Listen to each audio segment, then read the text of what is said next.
अमोदिता वंदना को एकटक नजर से देखते हुए पूछती है, आपको कैसे पता चला कि मेरे पास नाखून नहीं है?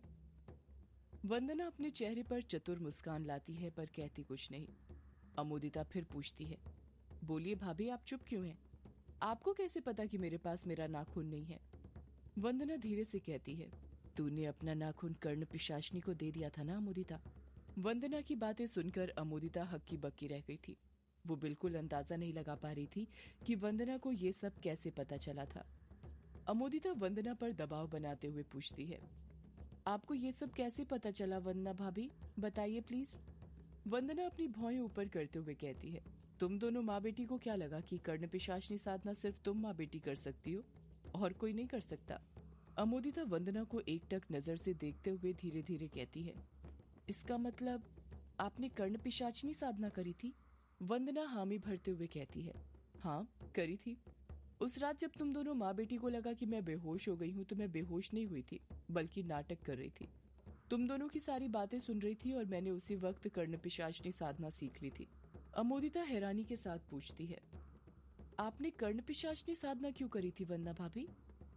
वंदना एक लंबी आह भरते हुए जवाब देती है, क्रकण बनाने के लिए।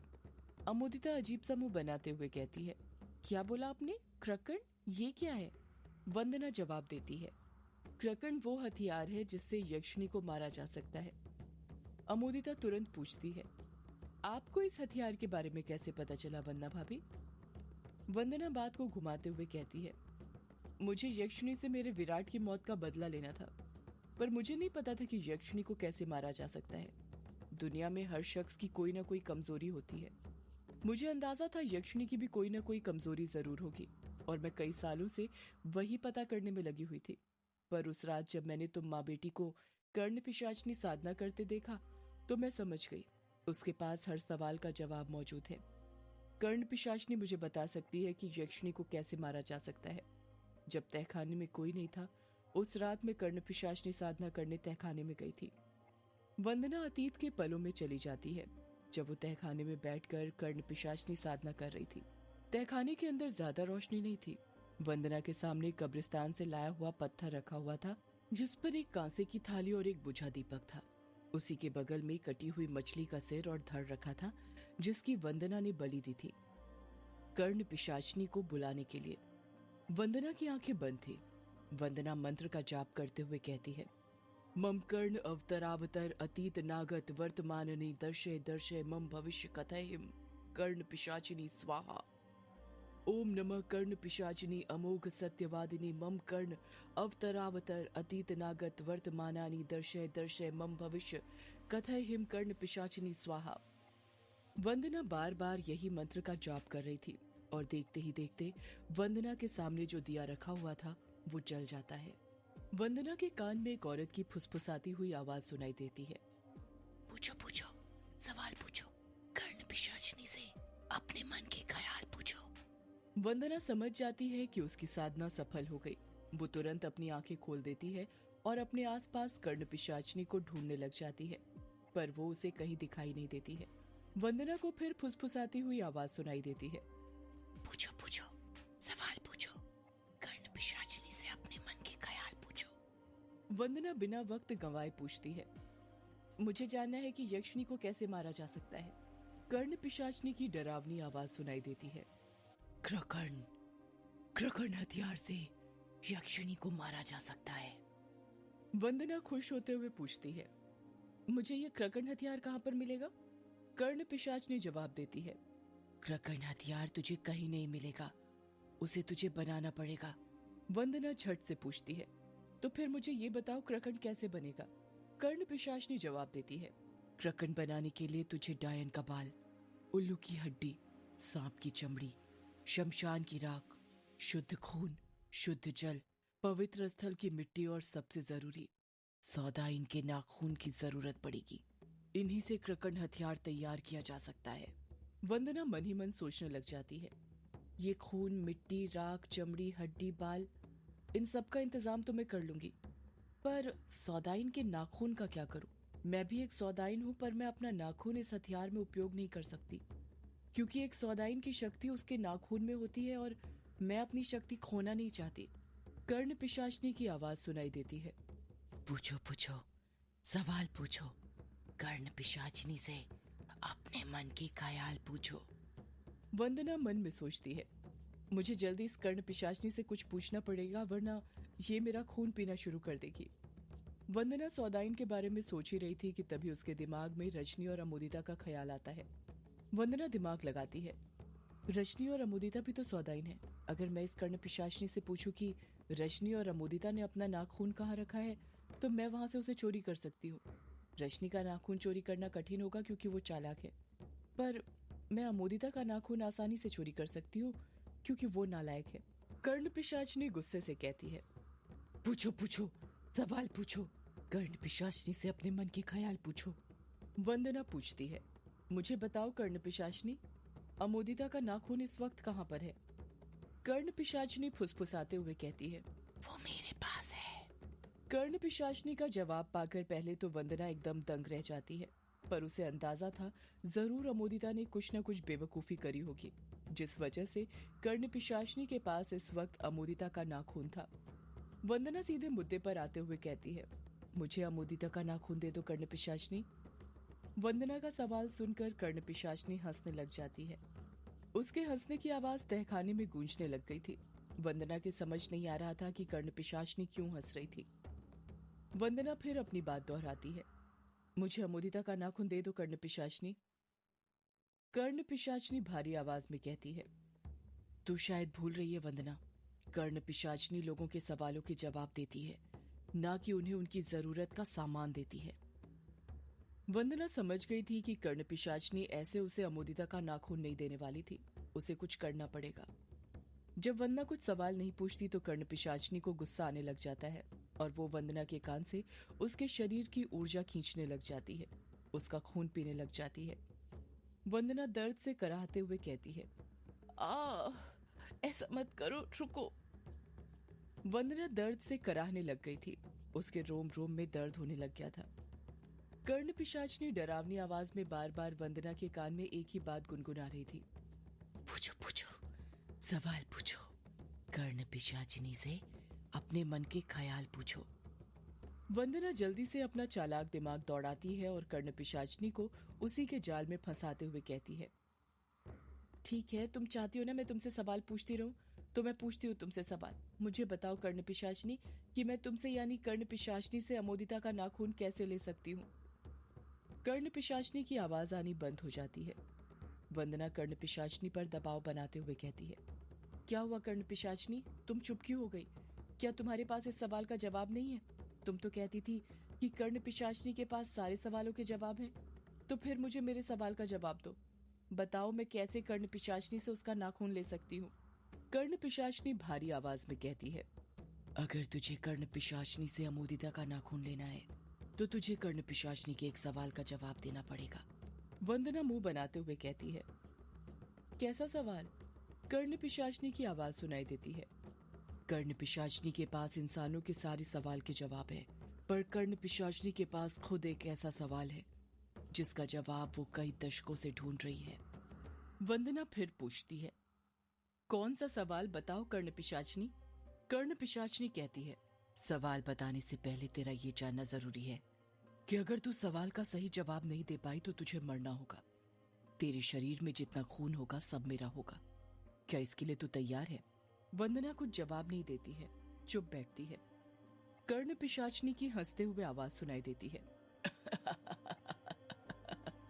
क्या हुआ, डर गई मरने से? वंदना अपनी मुट्ठी भींचते हुए कहती है, मर तो मैं उसी दिन गई थी जब उस यक्षिणी ने मेरे पति विराट को मारा था, और अब मेरी आत्मा को शांति तब मिलेगी जब मैं उस यक्षिणी को मारूंगी। मैं तुम्हारी हर शर्त मानने को तैयार हूं। बोलो ऐसा कौन सा सवाल है जिसका जवाब तुम्हें नहीं मिला?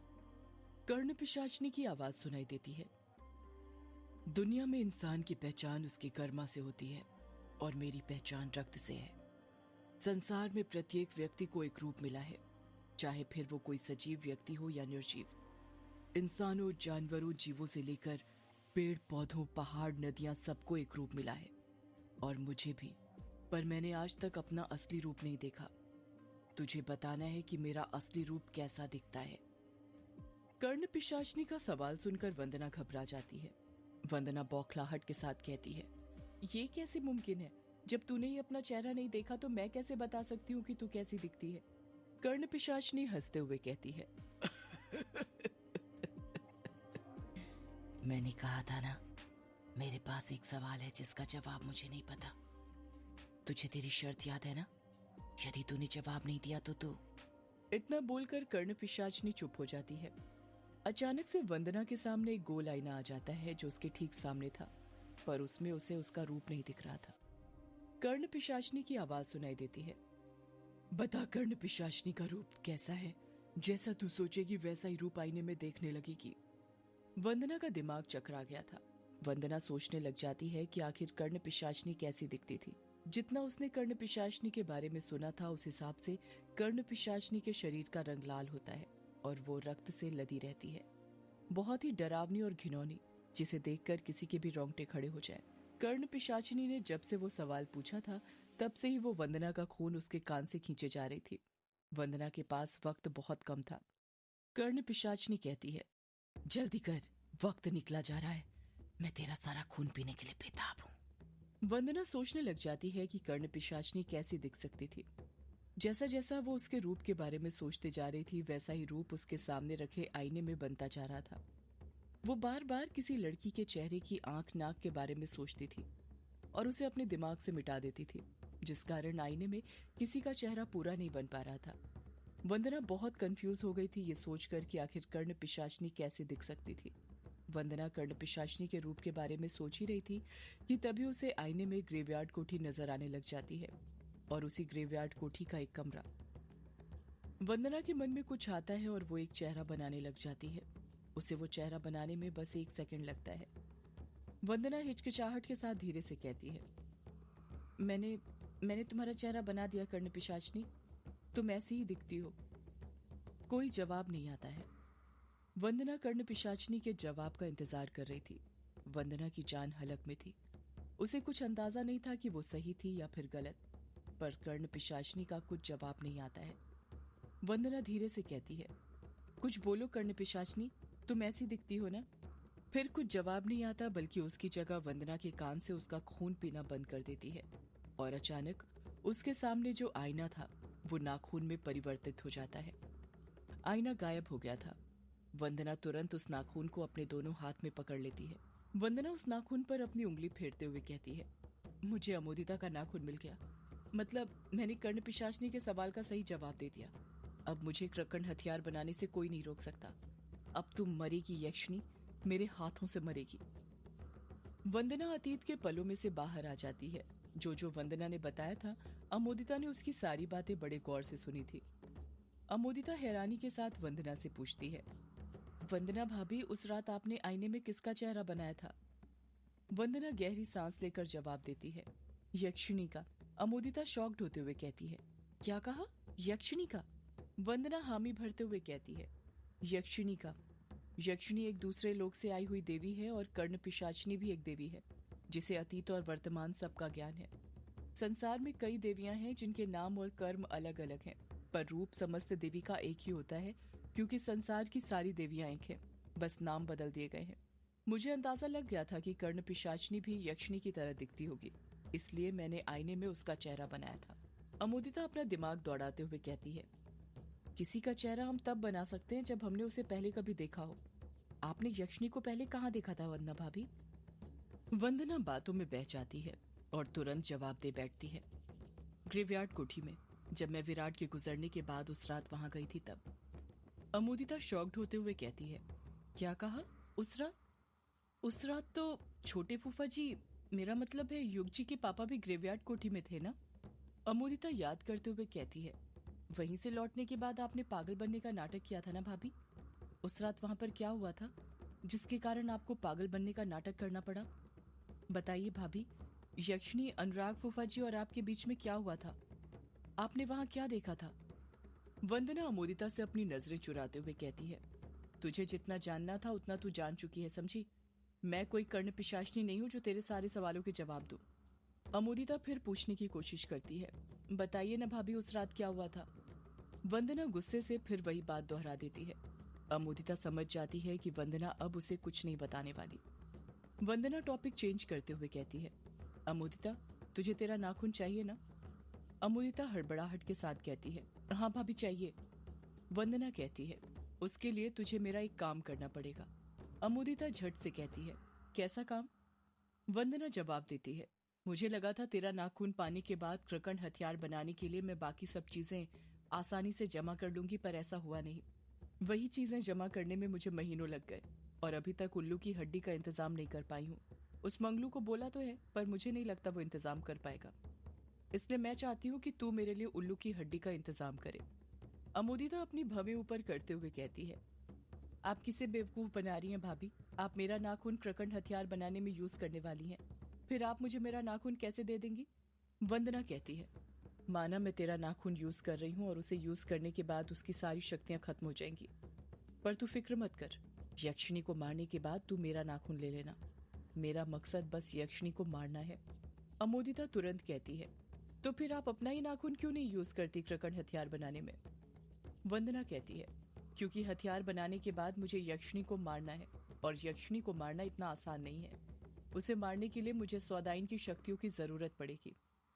अमोदिता कुछ नहीं कहती, चुप खड़ी रहती है। वंदना समझाते हुए कहती है, अमोदिता मेरी बात समझ।